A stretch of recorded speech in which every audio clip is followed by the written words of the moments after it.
La croyance en l'au-delà ne s'est pas seulement propagée à la nouvelle classe moyenne émergente.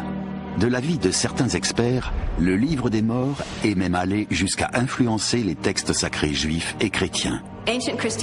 La vision de l'au-delà des premiers chrétiens était en grande partie issue de l'Égypte antique.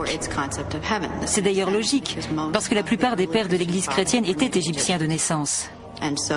Au moment de rédiger des écrits sur la nature et la substance de l'au-delà, ils se sont référés à des concepts égyptiens, parce que la Bible laissait bien des points sans réponse. L'idée de pouvoir passer sa vie après la mort avec des êtres chers dans un bel endroit est commune au christianisme et aux croyances égyptiennes.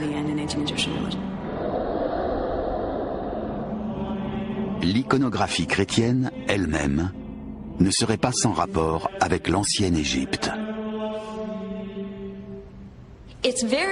Quand on étudie l'histoire du Nouveau Testament, il apparaît clairement que la religion de Jésus entrait surtout en concurrence avec le culte d'Isis et d'Osiris et de leur fils Horus.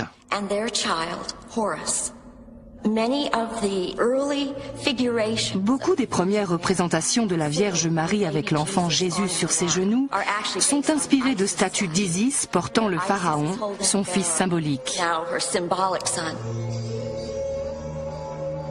L'un des premiers à remarquer cette corrélation n'est autre qu'Ernest Wallis Budge.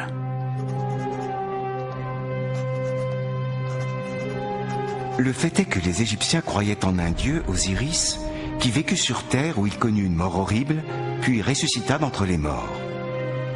Il ne fait aucun doute que les idées et représentations religieuses de certaines sectes chrétiennes découlent directement des Égyptiens.